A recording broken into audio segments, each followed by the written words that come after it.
ايه في حياتك يا كريم؟ استأذن انا؟ اتفضل.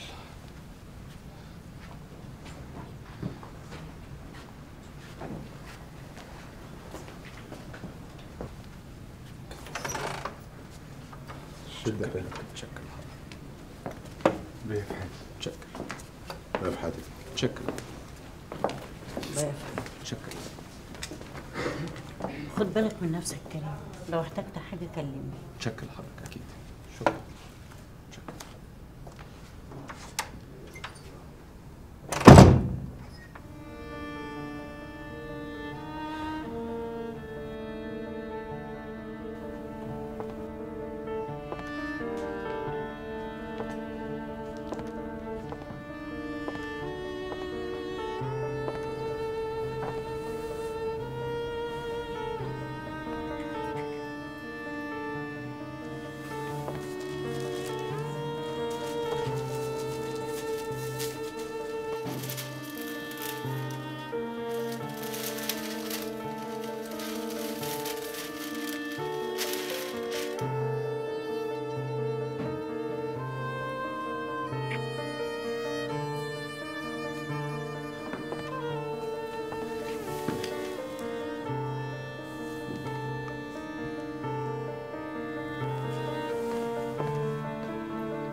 الله يرحمك يا بابا.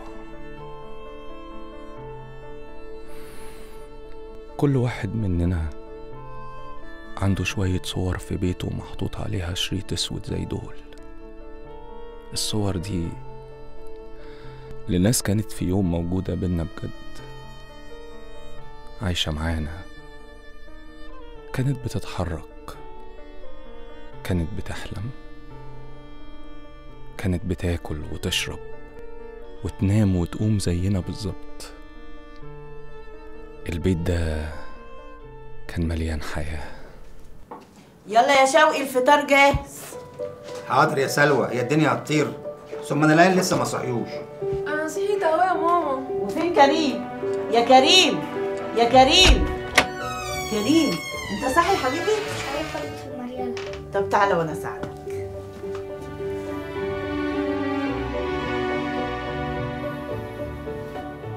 كانت أمي طيبة قوي وحنينة.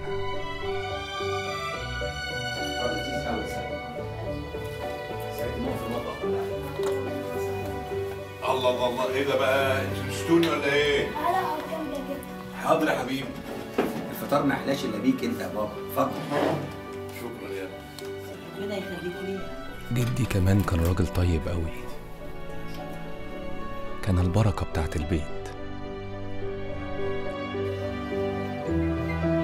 يا رب خلي بالك من كريم واحفظه، منساش جدي وهو بيصلي لنا وافتح زمان. الابواب بالخير لبنت سهاد. كنت دايما بسمع صوته مش في فايز.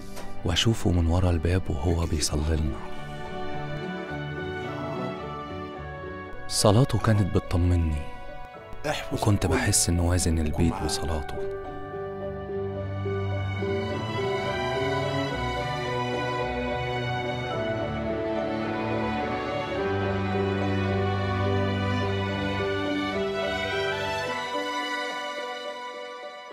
مع مرور الوقت بدأت أفقد الناس اللي بحبهم. جدي، والدتي، أختي، ووالدي.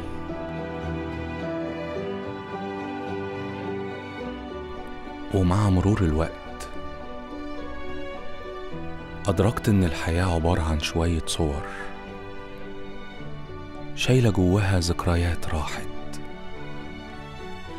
وعشان كده مهم جدا إنك تفكر في الأهم، في النهاية، تفكر في اللي بعد الموت، في الأبدية، وتكون مستعد قبل ما الفرصة تضيع.